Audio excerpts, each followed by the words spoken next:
At kung kayo may mga kopya ng ating pag-aaralan na Heidelberg Catechism, tayo nasa Lord's Day 26. At yan ay may tatlong tanong at sagot. Aking babasahin sa wikang Tagalog at kung kayo may mga kopya, kayo ay ating sundan. Tanong 69, paano ipinaalala at tiniyak sa iyo sa pamamagitan ng banal na bautismo ang nag-iisang sakripisyo ni Kristo sa krus ay may tunay na pakinabang sa iyo? Sagot, sa ganitong paraan, na itinalaga ni Kristo itong panlabas na paghuhugas sa tubig, idinagdag dito ang pangakong ito, na ako ay tiyak nga na nilinis sa pamamagitan ng kanyang dugo at espiritu mula sa lahat ng polusyon ng aking kaluluwa.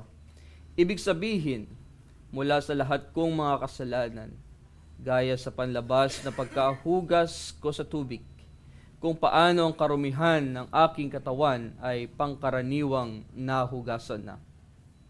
Tanong 70, anong ibig sabihin ng nahugasan sa dugo at espiritu ni Kristo? Sagot, ito ay ang pagtanggap sa Diyos ng kapatawaran ng mga kasalanan ng walang bayad, alang-alang sa dugo ni Kristo na kanyang ibinuhos para sa atin sa pamamagitan ng kanyang sakripisyo sa krus, at baguhin rin sa pamamagitan ng Espiritu Santo at ang pagpapabanal upang maging bahagi ni Kristo. Nang sa gayon, tayo ay lalo pang mamatay sa kasalanan at mamuhay ng banal at walang kapintasan. Tanong 71, saan ipinangako sa atin ni Kristo na tayo ay kanyang tiyak na huhugasan sa pamamagitan ng kanyang dugo at espiritu gaya ng paghuhugas sa tubig ng bautismo? Sagot, sa pagkakatatag ng bautismo, kung saan ipinahayag, kaya sa paghayo ninyo, gawin ninyong alagad ang lahat ng mga bansa, bautismuhan ninyo sila sa pangalan ng Ama at ng Anak at ng Espiritu Santo.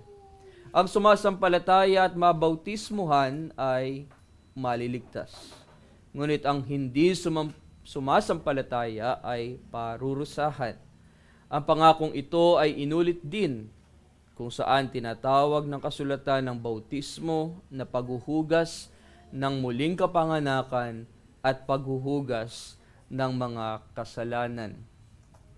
Tumungo naman tayo sa banal na kasulatan at ating buksan ito sa unang Pedro, Kapitulo 3 bilang ating basis sa ating pag-aaral ng Heidelberg Catechism Lord's Day 26. 1 Peter chapter 3, ating basahin mula talatang 8 hanggang 22. Ganito ang sabi, katapos-tapusan, magkaisa kayong lahat sa pag-iisip, maging madamayin, mapagmahal sa mga kapatid, mababait at may mapagpakumbabang pag-iisip. Huwag ninyong gantihan ng masama ang masama o ng pag-alipusta ang pag-alipusta, kundi ng pagpapala, sapagkat ukol dito kayo'y tinawag upang kayo'y magmana ng pagpapala. Sapagkat ang nagmamahal sa buhay at nais makakita ng mabubuting araw ay magpigil ng kanyang dila sa masama, at ang kanyang mga labi ay huwag magsalita ng daya. Lumayo siya sa masama at gumawa ng kabutihan. Hanapin niya ang kapayapaan at ito'y lakaran, sapagkat ang mga mata ng Panginoon ay nasa mga matuwid, at ang kanyang mga tainga ay bukas sa kanilang mga panalangin. Ngunit ang mukha ng Panginoon ay laban sa mga gumagawa ng masama. At sino ang gagawa ng masama sa inyo kung kayo'y masigasig sa paggawa ng mabuti? Subalit magdusa man kayo ng dahil sa katuwiran ay mapapalad kayo. Huwag kayong matakot sa kanilang pananakot, ni mabahala. Kundi sa inyong mga puso ay pakabanalin ninyo si Kristo bilang Panginoon. Lagi kayong maging handa na ipagtanggol sa bawat taong humihingi sa inyo ng katuwiran ang tungkol sa pag-asang nasa inyo. Ngunit gawin ito ng may kaamuan at paggalang. Ingatan ninyong malinis ang budhi upang kapag kayo ay inalipusta, ang mga nagsasalita ng laban sa inyong mabuting paraan ng pamumuhay kay Kristo ay mapahiya. Sapagkat mas mabuting magdusa dahil sa paggawa ng mabuti kung iyon ay kalooban ng Diyos, kaysa magdusa dahil sa paggawa ng masama. Sapagkat si Kristo man ay minsang nagdusa dahil sa mga kasalanan, ang isang matuwid dahil sa mga di matuwid, upang kayo ay madala niya sa Diyos. Siya ay pinatay sa laman, ngunit binuhay sa Espiritu. Sa gayon din, siya ay pumunta at nangaral sa mga espiritong nasa bilangguan, na noon ay mga suwail, nang ang Diyos ay matiyagang naghintay noong mga araw ni Noe, habang ginagawang daong na noon ay kakaunti. Sa makatuwid ay 8 kaluluwa ang naligtas sa pamamagitan ng tubig. At ang bautismo na siyang kalarawan nito ang nagliligtas sa inyo ngayon.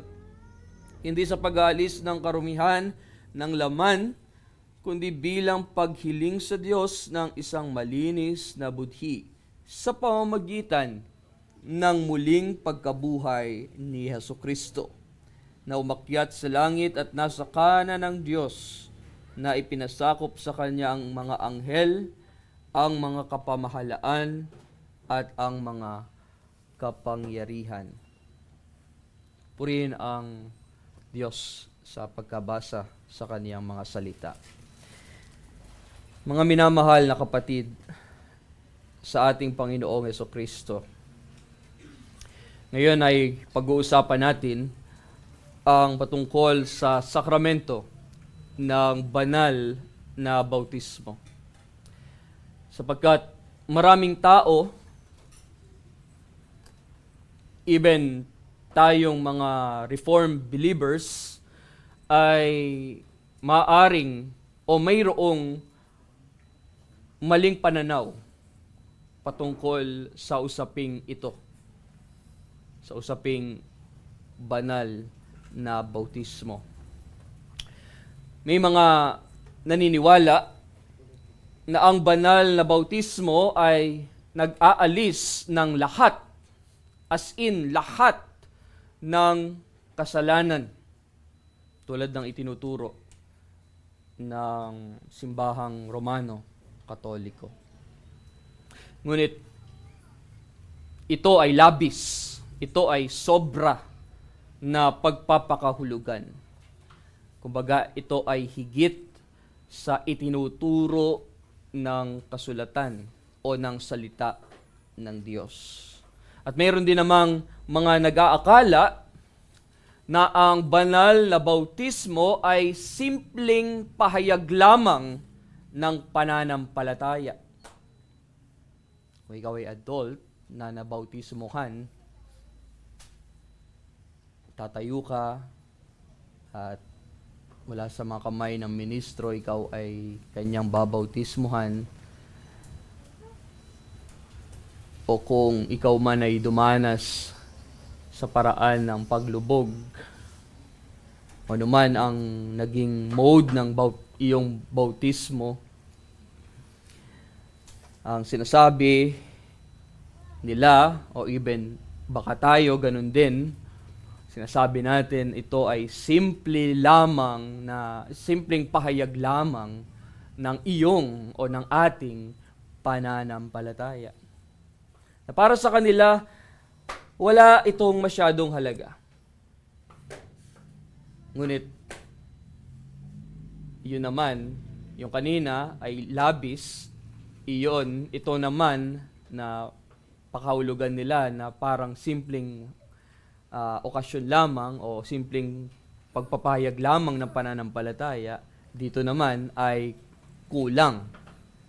Hindi rin ito tumutugma sa kung anong sinasabi ng salita ng Diyos. So makikita natin ang dalawang maling pananaw. Ang una, masyadong pinalaking papel ng banal na bautismo, na parang ito mismo ang nagliligtas. At ang pangalawa naman, masyadong pinaliit ang kahalagahan nito, na parang isa lamang itong ritual, o para lamang itong isang seremonya na walang tunay na halaga o tunay na kabuluhan. Ngayon, pagdating sa ating na mga mananampalataya o mga Kristiyano, ang gusto natin o nais natin ay maunawaan ito ng lubos.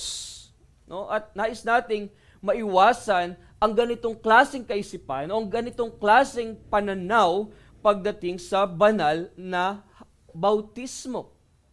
Ngayon gusto nating matumbok, malaman talaga kung ano nga ba ang ibig sabihin, ang malalim na kahulugan talaga ng banal na bautismo na ayon sa sinasabi mismo ng kasulatan o ng salita ng Diyos. Narito, tayo ay tinutulungan ng ating confession, ang Heidelberg Catechism. At dito nga sa Lord's Day 26, mauunawaan natin, at nung nakaraan nga din, natalakay natin kung ano ang mga sakramento, hindi ba? At yung tanong na ano ba ang banal na bautismo? At nakita natin sa confession na ang banal na bautismo ay isang tanda at tatak. Na kapag sinabi nating tanda, hindi ang banal na bautismo ang kaligtasan mismo, kundi isang tanda na nagtuturo sa ating kaligtasan kay Hesukristo. Ulitin ko, hindi ang banal na bautismo ang kaligtasan mismo, kundi isang tanda na nagtuturo sa ating kaligtasan kay Hesukristo. Na pinapakita kung ano ang ginawa ng ating Panginoong Hesukristo para sa atin doon sa krus ng Kalbaryo. So lalo na yung kanyang ginawang pagsasakripisyo o yung kanyang kamatayan roon sa krus ng Kalbaryo. At kapag sinabi nating tatak, ang bautismo, ang tatak ng pangako ng Diyos sa atin kay Hesukristo. Yan ang ibig sabihin nun. Rito'y pinatutunayan na ang Diyos ay mayroong tiyak at mayroong mapagkakatiwala ang pangako para sa atin dahil kay Hesukristo. Kaya sa paksang ang banal na bautismo ay tanda at tatak ng biyaya ni Kristo. Sa ilalim nun ay ating bibigyang diin o pansin ang dalawang mahalagang punto. Ang una, ang tunay na kahulugan ng banal na bautismo. At ang pangalawa ay ang maling kahulugan o pananaw patungkol sa banal na bautismo. At ang unay gusto nating lubos na maunawaan kung ano nga ba ang ibig sabihin nito. At ang pangalawa ay paano natin maiiwasan na isiping hindi pala ganito, hindi pala tama yung aking pananaw patungkol sa banal na bautismo. At nais kong yakapin ang tunay na kahulugan, yakapin ang tunay na ibig sabihin ng banal na bautismo. Tungayan natin ngayon ang una, ang tunay na kahulugan. At isa sa mga pinakamahalagang bagay na dapat nating malaman tungkol sa banal na bautismo ay ito, mga kapatid, ay isang tanda at tatak ng tipan ng biyaya. Again, ito ay isang tanda at tatak ng tipan ng biyaya. At rito'y inaalala natin na ang tipan ng biyaya ay ang natatanging ugnayan ng Diyos sa mga mananampalataya at sa kanilang mga anak. Kasama yon. At sa kanilang mga anak. Na kapag ang sumampalataya kay Kristo, adult believer, kapag ang sumampalatayang iyon kay Kristo ay nagpabautismo sa iglesia, hayagang ipinapahayag nun ang kaniyang ugnayan sa Diyos. Na sa pamamagitan ng tubig ng bautismo, ipinapahayag ng Diyos na ang mananampalatayang ito ay sa akin. Na ang mananampalatayang ito ay aking inangkin, aking dinala siya sa ugnayan ng tipan ng biyaya. Kaya bagaman ang tipan ng biyaya ay naitatag na mula pa noong siya ay sumampalataya, ang banal na bautismo ang nagsisilbing formal na pagpapahayag ng tipan ng biyaya sa harap ng kongregasyon, sa harap ng publiko. At may isa pang sitwasyon na siyang pamilyar sa atin, na kapag ang isang bata ay ipinanganak sa mga magulang na mananampalataya, let's say, kapag ang isang anak ay isinilang sa isang Kristiyanong pamilya, hindi natin masasabi na hindi pa siya bahagi ng tipan ng Diyos o ng iglesia hanggat hindi pa siya nababautismuhan. Dahil mula pa sa paglilihi ng kanyang nanay o mula pa sa paglilihi ng kanyang ina, ang batang iyon ay kabilang na sa tipan ng biyaya ng Diyos. At diyon ang makikita natin, hindi ba, kay Haring David sa Psalm 139, kung saan sinabi ni David na iningatan na siya ng Diyos ang anak na mula pa sa sinapupunan ng kanyang nanay. Kaya tulad ni David, ang anak ng mga mananampalataya ay anak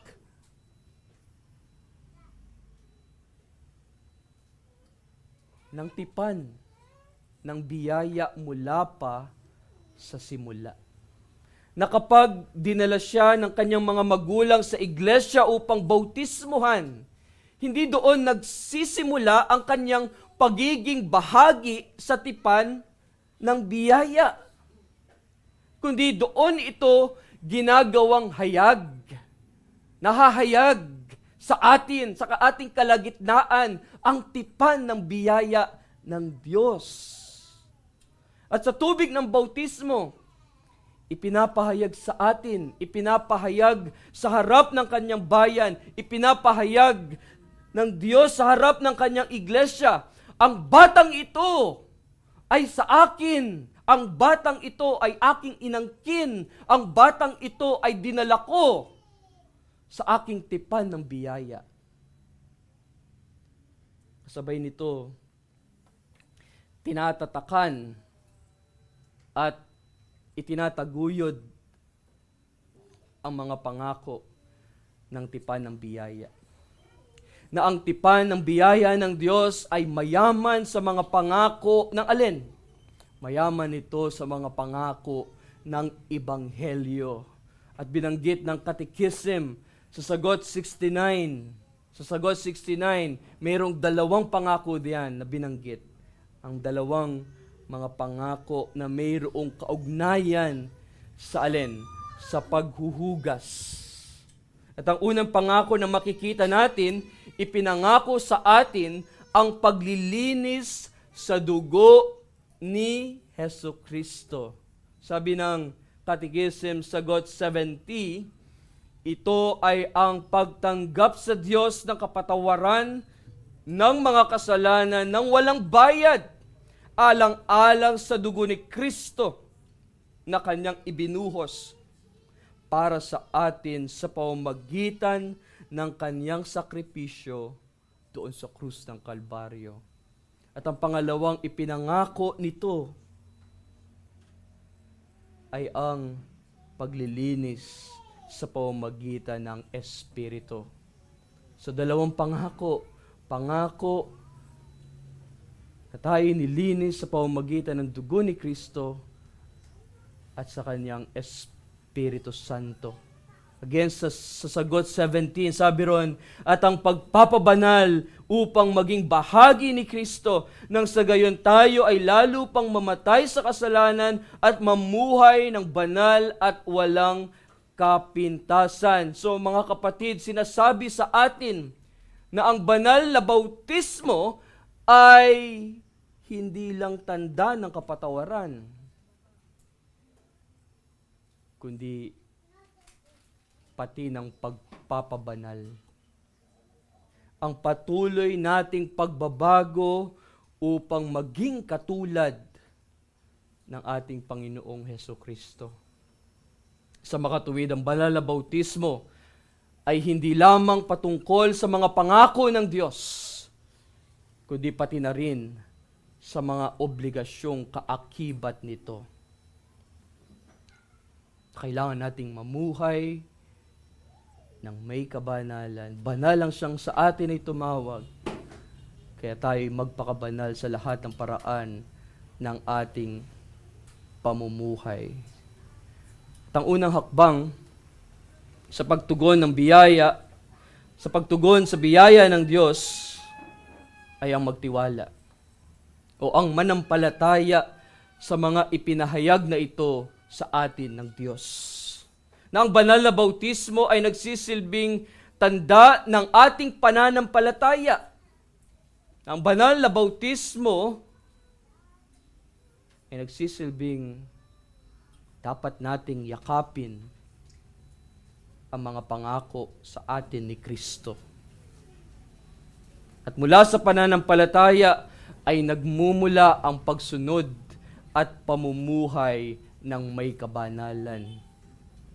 So ang banal na bautismo ay isang pampublikong pagpapahayag ng ating pagiging kabilang sa tipan ng biyaya ng Diyos na nagpapakita ng mga pangako ng Diyos at ang ating pagtugon sa mga ito ay sa pamamagitan ng pananampalataya. So yan ang kahulugan, ang tunay na kahulugan ng banal na bautismo. Ngayon tumungo tayo sa maling kahulugan o maling pananaw patungkol sa banal na bautismo. Na kahit nga, sabi ko nga sa aking introduction, na kahit nga ang mga Reformed believers makikita rin ang maling kahulugan. Una, mayroong pananaw na ang banal na bautismo ay tungkol lamang sa ating ginagawa. Patungkol sa ating ginagawa. Na sa ating iglesia, maaaring magkaroon tayo ng ganitong pag-unawa. Dahil kapag ang isang sanggol ay binabautismohan, di ba tinatanong ang mga magulang at sila ay sumasagot. At sa form ng baptism, meron dong 3 question at sa babasahin ng minister of the word, yung una, pangalawa, pangatlo, and then tsaka sasagot ang mga magulang ng opo o oo. At dahil doon, Ang iba sa atin ay nagkakaroon ng impresyon na ang ibig sabihin ng banal na bautismo ay nakabase sa mga pangako ng mga magulang. Yung kanilang pagsagot ng oo, na para bang wala na sa eksena yung sanggol o yung bata. At higit roon, parang hindi na rin kasali ang Diyos.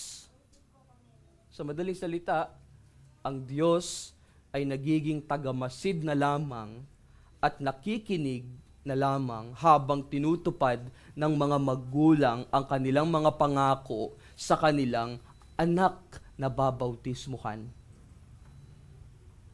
Bagaman mahalaga naman talaga, mga kapatid, ang pangako ng magulang, ngunit hindi iyon ang siyang pinakamahalaga. Sa ibang mga iglesia naman, itinuturing ang bautismo bilang isang pahayag ng pagiging seryoso ng isang tao sa kaniyang pananampalataya bilang Kristiyano. At inamin ko, ganito dati ang aking pananaw.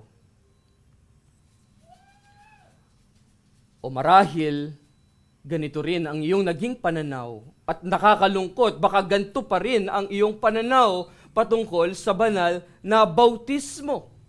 Na kapag ang isang tao ay naging Kristiyano, nais niyang magpakita o magpahayag ng kaniyang commitment. Kaya siya'y babautismohan, kaya gusto niyang magpabautismo. Ngunit tulad ng sa una nating naging halimbawa, ang nagiging focus doon ay hindi sa Diyos.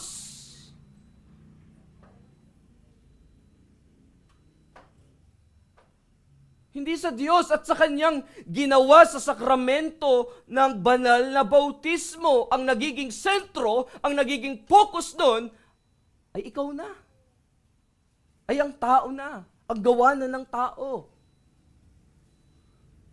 So tulad ng nabanggit natin kanina, sa pinakasimpleng kahulugan, ang banal na bautismo ay hindi isang pahayag mula sa atin. Ang banal na bautismo ay hindi tungkol sa mga binitawang pangako ng mga magulang. At lalong hindi rin ito tungkol sa isang bagong mananampalataya na nag-aanunsyo, na ipinapaalam niya, ipinapakita niya sa kongregasyong ito yung kanyang pananampalataya.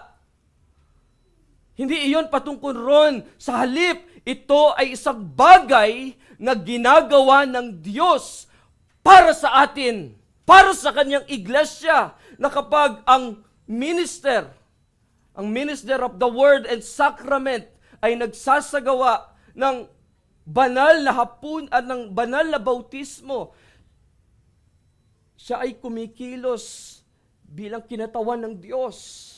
Na ang Diyos ay kumikilos sa pamamagitan ng mga kamay ng minister upang kaniyang iwisik, upang magwisik ng tubig sa ulo ng binabautismohan. Na sa pamamagitan ng bibig ng minister of the word, binabanggit niya, nagsasalita ang Diyos kapag kaniyang sinasabi, binabautismohan kita sa pangalan ng Ama, ng Anak at ng Espiritu Santo. Kaya kapag may binabautismohan, mga kapatid, ang focus natin ay wala sa kung sino mang tao. Ang focus natin ay wala sa kanino man. Ang focus ay laging nasa kung ano ang ginagawa ng Diyos.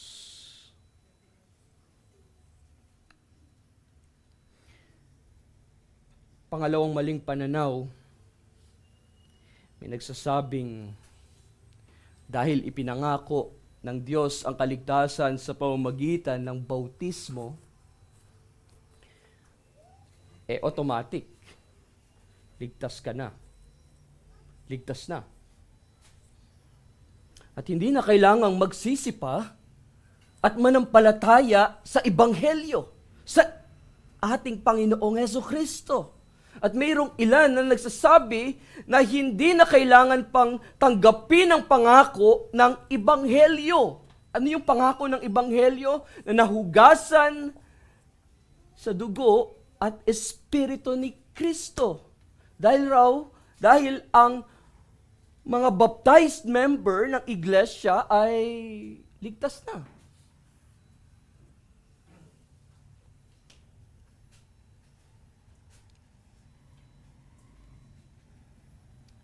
Mga kapatid,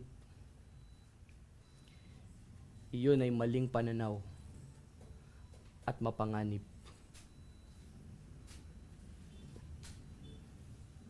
Dahil ang kaligtasan ay hindi automatic.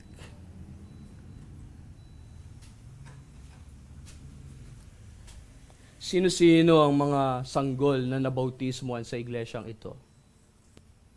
At sinasabi natin sila ay mga baptized member. Hindi natin sinasabi na automatic, dahil nabautismoan sila, ligtas na sila. Kaya malaki ang papel ng mga magulang sa kanilang mga anak na ituro sa kanila na sila'y makasalanan. Ipakilala sa kanila kung sino ang Diyos. Na malaman nila ang panawagan ng Ebanghelyo na sila'y magsisi at sumampalataya kay Jesucristo lamang. Hindi porket baptized ka na. O may mga adult din na baka sinasabi natin, baptized na ako kaya ligtas na ako.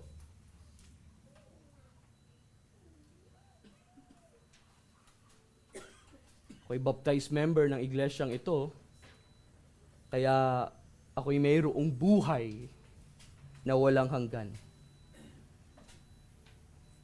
Rito mga kapatid, meron tayong responsibilidad. Merong human responsibility na tinatawag ng Diyos ang makasalanan para magsisi ng kanyang mga kasalanan sa harapan ng Diyos at siya'y sumampalataya kay Jesucristo lamang.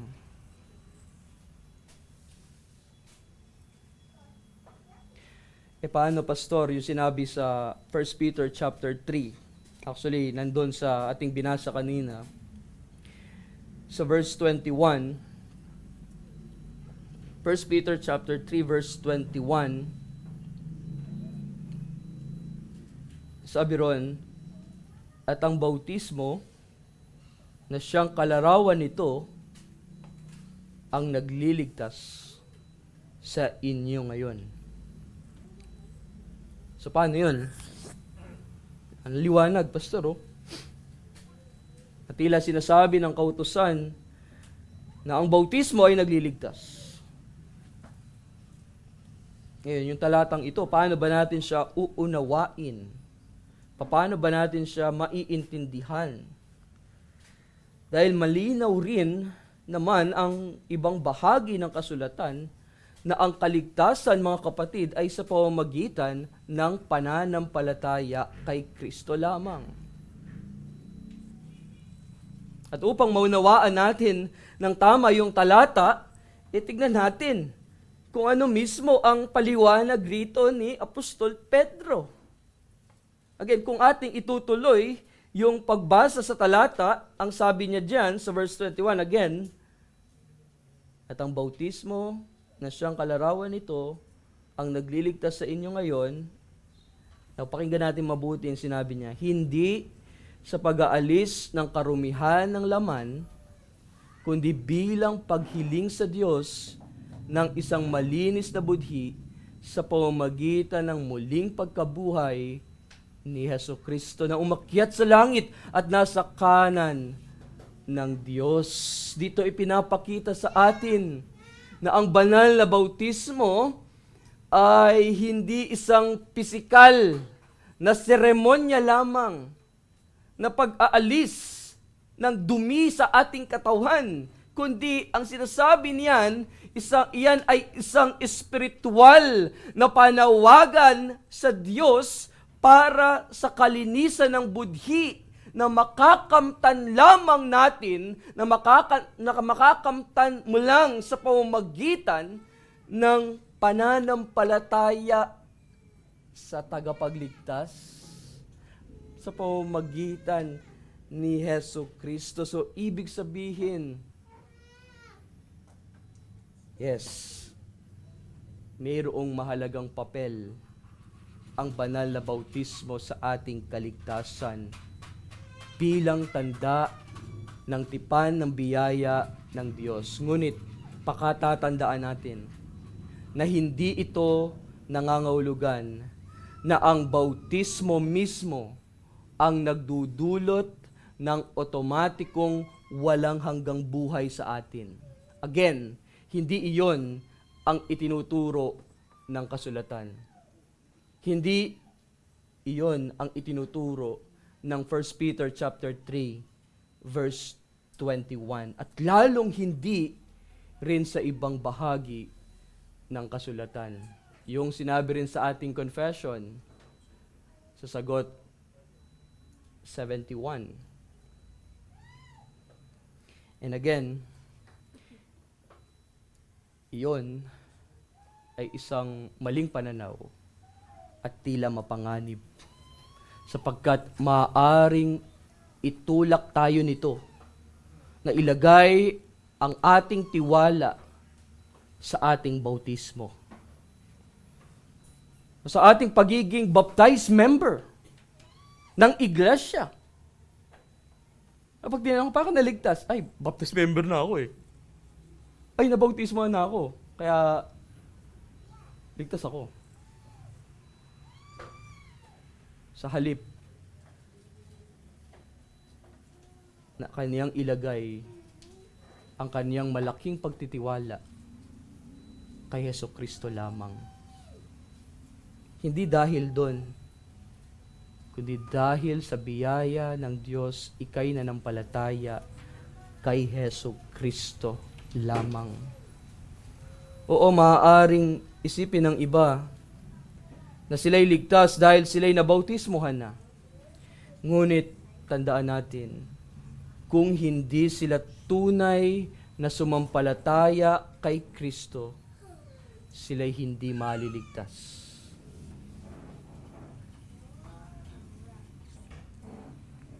Kaya mahalagang tandaan natin, mga kapatid, na ang banal na bautismo ay hindi isang pahayag ng ating pangako o pagiging seryoso sa pananampalataya, ni hindi rin ito nangangahulugan ng otomatikong kaligtasan na hindi na nangangailangan ng tunay na pagsisisi at pananampalataya kay Kristo. Huwag natin palitan yung gospel call. Ang gospel call, hindi magpabautismo ka. Ang gospel call ay magsisi at manampalataya kay Kristo. Sa aking pagtatapos, mga kapatid, napakahalaga ng sakramento ng banal na bautismo. Dahil ito ay isang dakilang kaloob mula sa Diyos mismo. Isa yang tanda ng tipan ng biyaya. Isang pangakong hindi kailanman magwawakas. Subalit, tila nakakalungkot na marami sa atin ay hindi na maalala ang araw ng kanyang bautismo.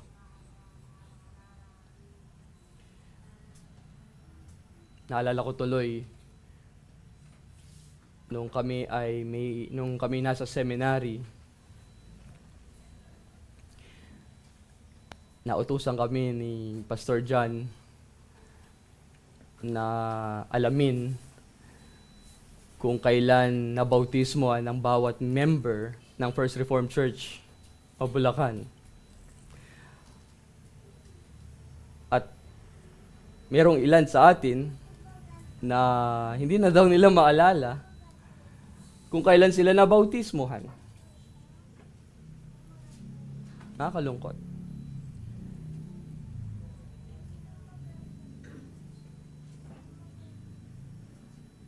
Pero sa kanilang namang sarili, alam nila na sila'y nabautismohan.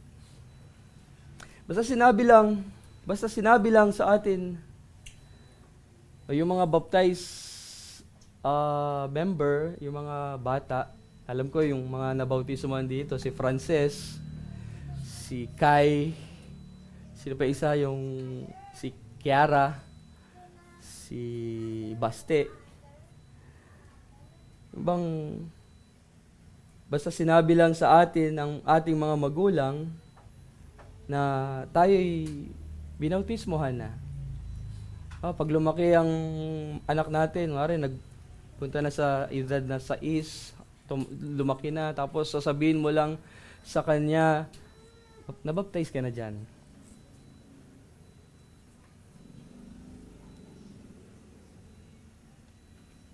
Kumbaga, pagka ganon, hindi talaga natin masyadong naiintindihan ang kahalagahan. Even yung mga bata, wala pa silang malay nun eh.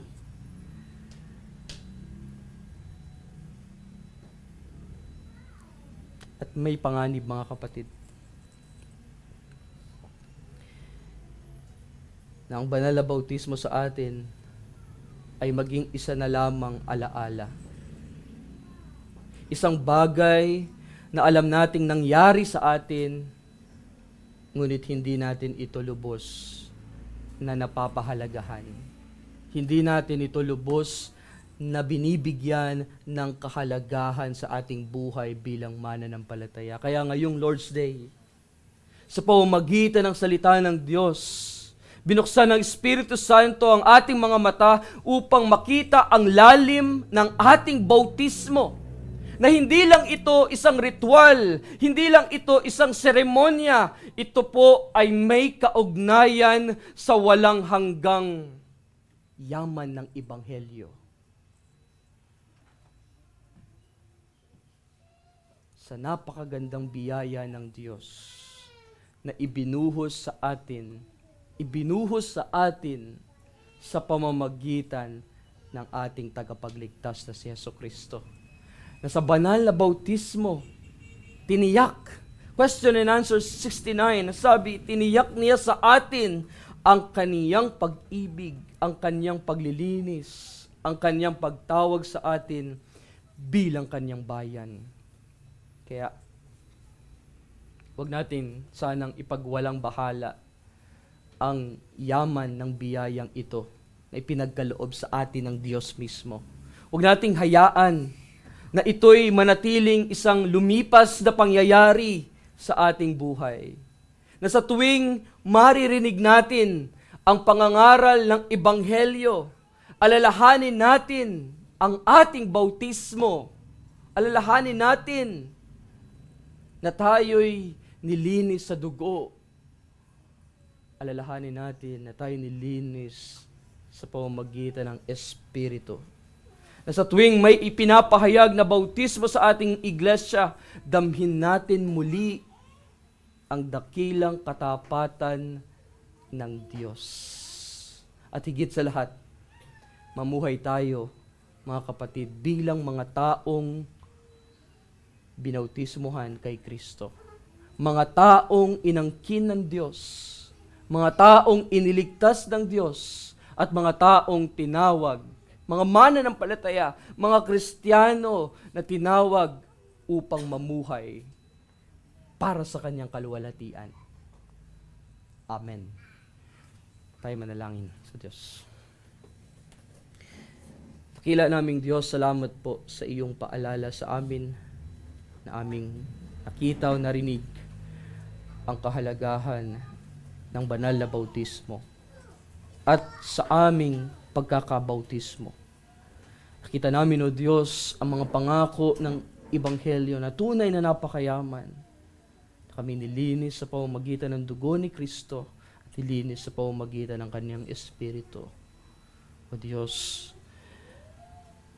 hindi nawa namin ito makalimutan na ang banal na bautismo ay tanda at tatak ng iyong tipan ng biyaya sa amin. Dahil kay Jesucristo, kami nabiyayaan ng walang hanggang buhay. Lubos panawa o higit panawa naming pasalamatan ka dahil sa napakadakilang gawa mo sa amin ng pagliligtas. Patawarin kami, O Diyos, sa lahat ng aming mga kasalanan. Tila ang bagay na ito, ang mahalagang doktrina ng banal na bautismo,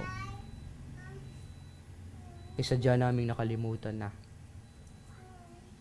Ngunit ngayong umaga, sa araw na ito, pinaalala mo sa amin ang malaking kahalagahan nito sa aming buhay bilang Kristiyano. Manatili nawa ito sa aming mga puso. At tulungan kami, O Diyos, na may pamuhay ang iyong kalooban sa aming paglakad sa iyo. Ilayin niyo po kami sa lahat ng masama. Sa pangalan ni Jesus. Amen.